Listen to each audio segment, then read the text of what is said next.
আসসালামু আলাইকুম। This is MD Tanzim বিন আলমগীর। আজকে ছোট্ট একটা টিউটোরিয়াল নিয়ে আসছি। সেটা হচ্ছে অনেকে জিজ্ঞাসা করতেছিলেন যে আমি যে রিলগুলো বানিয়েছি, এই রিলগুলোর ব্যাকগ্রাউন্ড আমি কিভাবে আনতেছি, ব্যাকগ্রাউন্ডটা কিভাবে রিমুভ করতেছি যাতে করে সুন্দর লাগতেছে। সো এটাই দেখাবো আপনাদেরকে। তো এটার জন্য আপনাদের ১ম এ যেটা লাগবে সেটা হচ্ছে আফটার ইফেক্টস এর ২০২৬ সালের ভার্সন। অনেকেই জানেন হয়তোবা যে আফটার ইফেক্টস এর ২০২৬ সালের ভার্সনের রোটোস্কোপ যেটা ছিল সেটা তুলে দিয়ে অবজেক্ট ম্যাট নামে একটা টুল নিয়ে আসছে। Quick selection, selection brush, refine edge এই ৪ টা টুল নিয়ে আসছে আরকি। ওকে? রোটো ব্রাশটা তুলে দিয়ে এটা নিয়ে আসছে। অর্থাৎ এখন যদি আমাদেরকে রিমুভ করতে হয় ব্যাকগ্রাউন্ড দেন এটা দিয়ে করতে হবে এবং এটা আরো ইজি, আরো দ্রুত হয় এবং আরো ভালো এটা। ওকে? আমি এটা দিয়েই করতেছি। এখন কথা হচ্ছে এটা দিয়ে কিভাবে করি? আমার প্রসেসটা কি? খুব সিম্পল আমি যদি দেখাই, এটা হচ্ছে আমার অ্যাকচুয়াল ব্যাকগ্রাউন্ড। ১ম এ প্রিমিয়ার প্রোতে নিয়ে গিয়ে রাফ কাট, এরপর সাউন্ড ঠিক করা, তারপর কালার গ্রেড করা, যা করা লাগে প্রিমিয়ার প্রো থেকে করে এরপরে বাদবাকি এডিট আমি আফটার ইফেক্টস এ নিয়ে এসে করি। সেটা কিভাবে? এটা হচ্ছে আমার প্রাথমিক পর্যায়। কালার গ্রেড বা সবকিছু করার পরে এটাকে আমি নিয়ে আসছি এই যে আফটার ইফেক্টস এ। আফটার ইফেক্টস এ আনার পরে এরপর আমি ব্যাকগ্রাউন্ডটা রিমুভ করি। এখন ব্যাকগ্রাউন্ডটা রিমুভ করার জন্য যেটা করতে হয় সেটা হচ্ছে সর্বপ্রথম অবজেক্ট ম্যাট যে টুলটা আছে এটা সিলেক্ট করে নিবেন। ওকে? অবজেক্ট ম্যাটটা সিলেক্ট করার পরে আমার যে ফাইলটা আছে এটা ডাবল ক্লিক করতে হয়। এটা আরো ইজিলি আপনি বুঝতে পারবেন হচ্ছে হ্যাঁ, এখানে। এটা যদি আমি ডাবল ক্লিক করি দেখেন এই যে আরেকটা উইন্ডো ওপেন হয়ে যাবে। অফ কোর্স ডাবল ক্লিক করে নিতে হবে আদারওয়াইজ কাজ হবে না। সো ওপেন হয়ে যাওয়ার পরে দেখেন আমি যখন এখানে নিচ্ছি অটোমেটিক্যালি এই যে অবজেক্টটা ধরতেছে। এটাতে জাস্ট একটা ক্লিক করবেন। ক্লিক করলেই যে একটা বডি সেটা একটা মাস্ক নিয়ে নিছে অলরেডি। যখনই এটা নিয়ে নিছে খেয়াল করে যদি দেখেন বাম সাইডে অবজেক্ট ম্যাট নামে একটা ইফেক্ট চলে আসছে। আমি যদি এটাকে ডিলিট করে দিই তখন এটা ডিলিট হয়ে যাবে। তার মানে এটা অ্যাজ এ ইফেক্ট কাজ করতেছে। ওকে? সো অনেক সময় হয় কি দেখেন আমি যখন এখানে ধরতেছি এইখান থেকে এক্সট্রা এতটুকু ধরতেছে। এটাকে চাইলে আপনি অল্টার প্রেস করে আ বাদ দিতে পারবেন। কিন্তু একটু ঝামেলা। এই যে আমার কাছে ঝামেলা মনে হয় এই যে মাঝে এটুকু হয়, এটুকু হয় না। যাই হোক এই যে হয়ে গেছে। তারপরেও যদি দেখেন যে অতিরিক্ত অনেক সময় ধরেন এই চেয়ারের এতটুকু অংশ নিয়ে নেয়। তো এত বড় ইয়ে করা অনেক ঝামেলার মনে হয়। মানে মাইনাস করা। তখন যেটা করতে পারেন অবজেক্ট ম্যাটটা ডিলিট করে দিয়ে আপনি যেকোনো ফ্রেমে নিতে পারেন। ধরেন আমি একদম লাস্ট ফ্রেমে নিলাম। নিয়ে এরপর যদি সিলেক্ট করি এই যে এখন সিলেক্ট হয়ে গেছে। এবং যখনই আপনি সিলেক্ট করবেন খেয়াল করে দেখেন বাম সাইডে অরিজিনাল জায়গায় আপনি দেখতে পারবেন যে কতটুকু জায়গা সিলেক্ট হইছে এবং কতটুকু জায়গা সিলেক্ট হয়নি। ওকে? আচ্ছা এটা হচ্ছে ১ম পর্যায়। এরপরে যেটা করতে হবে এখানে অবজেক্ট মাটি ক্লিক করে ধরে লাস্টে দেখেন রিফাইন এজ টুল নামে একটা অপশন আছে। এটা ক্লিক করতে হবে। মানে এটা সিলেক্ট করতে হবে। সিলেক্ট করে এবার এখানে জুম করতে হবে। জুম করার পরে দেখেন এই যে ছোট্ট একটা ব্রাশ টুল আসছে। এটা দিয়ে এবার ব্রাশ করতে হবে এজ গুলা। এই যে এজ গুলা যখন করবেন সাদা অংশটুকু হচ্ছে থাকবে, কালো অংশটুকু হচ্ছে থাকবে না। আমি এটুকু করি আগে। এবং এটা জুম করেই করতে হয় কারণ এই ব্রাশটা বড় করার কোনো ওয়ে আমি খুঁজে পাইনি। আপনারা যদি পান অবশ্যই আমাকে জানাবেন। ওকে, এবার একটু যদি মজার বিষয় দেখাই, আমি এই দাড়ির এই জায়গাটা একটু জুম করলাম। দেখেন, নরমালি যদি আমি রেখে দিতাম তাহলে এরকম হতো জিনিসটা ভালো লাগতো না।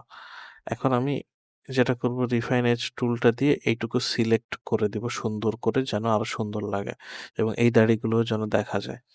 চলেন এইটাকে এবার সিলেক্ট করতে হবে। এভাবে করে সিলেক্ট করে এটা জাস্ট আমি একটা রাফ রাউন্ড করে নিচ্ছি। মানে আমি এতটুকু জায়গার ভিতরে হচ্ছে ইয়ে করতে চাই তাই।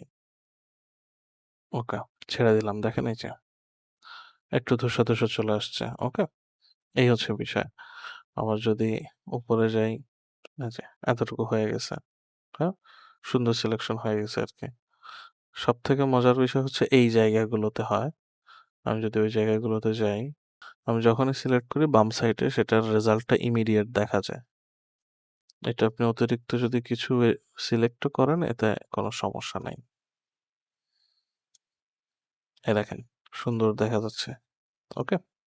তো এভাবে করে আমি পুরোটা সিলেক্ট করে দেন বাকি অংশ দেখাচ্ছি।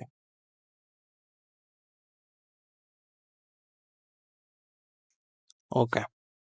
আমার ব্যাকগ্রাউন্ড রিমুভ করা হয়ে গেছে, রিফাইন এজ করাও হয়ে গেছে। এখন করণীয় কি? এখন কাজ হচ্ছে এই ডান সাইড থেকে একটা অপশন আছে এই যে ফ্রিজ নামে। এই ফ্রিজে ক্লিক করতে হবে। ফ্রিজে ক্লিক করলে আমার কাজ হয়ে যাবে। ওকে। আমার এটা রিমুভ হয়ে গেছে। এখন করণীয় হচ্ছে এটা জাস্ট আমি কেটে দিই। আমার এটার আর দরকার নাই। হ্যাঁ। এখন আমি হচ্ছে আমার যে ব্যাকগ্রাউন্ড আছে সেটাকে নিয়ে আসি। এটা হচ্ছে আমার ব্যাকগ্রাউন্ড। আমি যদি এখন ব্যাকগ্রাউন্ডটা যেটা করতে হবে এটাকে সাইজ ঠিক করতে হবে। এরপরে ব্যাকগ্রাউন্ডে একটা ব্লার মেরে দিই। ব্লারটা দিই হচ্ছে 15 এবং আমার যে ভিডিওটা আছে দেখেন ম্যাচ করে গেছে কিন্তু অলমোস্ট।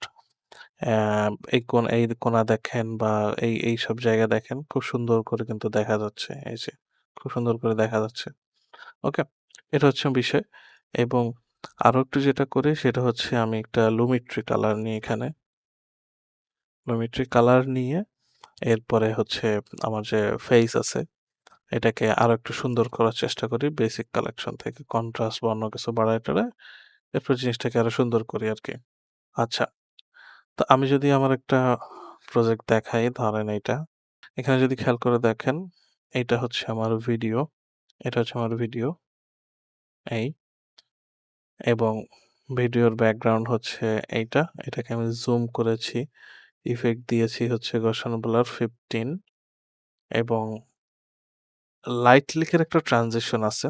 ওই ট্রানজিশন থেকে জাস্ট একটা ফ্রেম আমি কেটে নিয়ে যে ফ্রেমটা একটু সুন্দর সেই ফ্রেমটা কেটে নিয়ে আমি স্ট্রেচ করে দিয়েছি এবং এটাকে ব্লেন্ড মোডে স্ক্রিন করে দিয়ে এই যে এটা, এইটা। যেন আরেকটু সুন্দর লাগে আরকি দেখতে। আর হচ্ছে একটা শেপ লেয়ার দিয়ে নিচে একটু কালো করে নিয়েছি। হ্যাঁ? যেন জিনিসটা এই যে নিচে একটু কালো করে নিয়েছি যেন জিনিসটা সুন্দর লাগে। তো এই হচ্ছে মোটামুটি বিষয়। এইভাবে করে আমি আমার ব্যাকগ্রাউন্ডটা রিমুভ করি। এখন কথা হচ্ছে ব্যাকগ্রাউন্ডটা কিভাবে বানিয়েছি? মূল বিষয়টাই হচ্ছে এখানে যে ব্যাকগ্রাউন্ড আপনি যেখান থেকেই বানান না কেন এটা কোনো ম্যাটারই করে না। ম্যাটার করে আপনি আপনার লাইটিং সেটআপটা কেমন এবং আপনার চেহারার উপরে লাইটিংটা কেমন পড়তেছে বা মূল কথা হচ্ছে আপনি কালার গ্রেডটা আসলে কেমন করতেছেন। ওই কালার গ্রেডের উপর ডিপেন্ড করে আপনার ব্যাকগ্রাউন্ডের সাথে ম্যাচ করাইতে হবে। যখন আপনি ব্যাকগ্রাউন্ডের সাথে আপনার যে ফেস আছে এটাকে ম্যাচ করাতে পারবেন, তখন অটোমেটিক্যালি জিনিসটা ভালো লাগবে। এবং ব্যাকগ্রাউন্ড এমন একটা ব্যাকগ্রাউন্ড নেওয়া যাতে করে ম্যাচ করে। আমি যেটা করেছি Firefly তে গেছি, Adobe Firefly। সেখানে গিয়ে আমি হচ্ছে এই যে ভিডিও দেখতে পাচ্ছেন, এই ভিডিওরই একটা স্ক্রিনশট নিছি। এই যে পজিশন, এই পজিশনের একটা স্ক্রিনশট নিয়েছি। নিয়ে এরপর হচ্ছে আমি তাকে বলেছি যে ব্যাকগ্রাউন্ড রিমুভ করে যে আমাকে একটা ব্যাকগ্রাউন্ড দাও যেন সেটা সুন্দর লাগে বা এই যে ফেস আছে তার সাথে মানায় জিনিসটা। তো অনেকগুলো দিছে। এর ভিতর থেকে আমি এটা চুজ করেছি আরকি। এটা আমার কাছে ভালো লাগতেছিল তাই। সো এই হচ্ছে মোটামুটি বিষয়। অনেক ক্ষেত্রে দেখা যায় ব্যাকগ্রাউন্ড ম্যাচ করে না। ম্যাচ করে না বলতে কালারের সাথে ম্যাচ করে না। তখন দেখা যায় যে ওইটা আপনাকে ম্যানুয়ালি অ্যাডজাস্ট করে নিতে হয়। একবার যখন আপনি কালারের বিষয়টা অ্যাডজাস্ট করে ফেলবেন, পরবর্তীতে আর অ্যাডজাস্ট করার প্রয়োজন পড়ে না। এবং ব্যাকগ্রাউন্ডের যে বিষয়টা, এটা অনেক ব্যাকগ্রাউন্ড আছে যেটা সুন্দর লাগে না, ভালো লাগে না বা হচ্ছে ম্যাচ করে না। যেমন এইটা হয়তো ম্যাচ করতেছে কিন্তু অন্য ব্যাকগ্রাউন্ড আনলে হয়তো ম্যাচ করত না। তো ওই বিষয়টা মাথায় রাখা যে এমন একটা ব্যাকগ্রাউন্ড নেওয়া যেন ম্যাচ করাইতে পারবেন আপনি বা ম্যাচ করবে এরকম একটা ইয়ে। কালারও পাশাপাশি আ ডিজাইনের লুকস থেকেও। সো এই হচ্ছে মোটামুটি বিষয়। এভাবে করেই আমি কাজ করি এবং সর্বপ্রথম ওই যে আগেও একবার বলেছি ২০২৬ সালের ভার্সনটাই লাগবে আপনার এটা করার জন্য। অন্য কোনো ভার্সন দিয়ে এটা হবে না। ওকে? সো এই হচ্ছে মোটামুটি বিষয়। সবাই ভালো থাকবেন। আসসালামু আলাইকুম।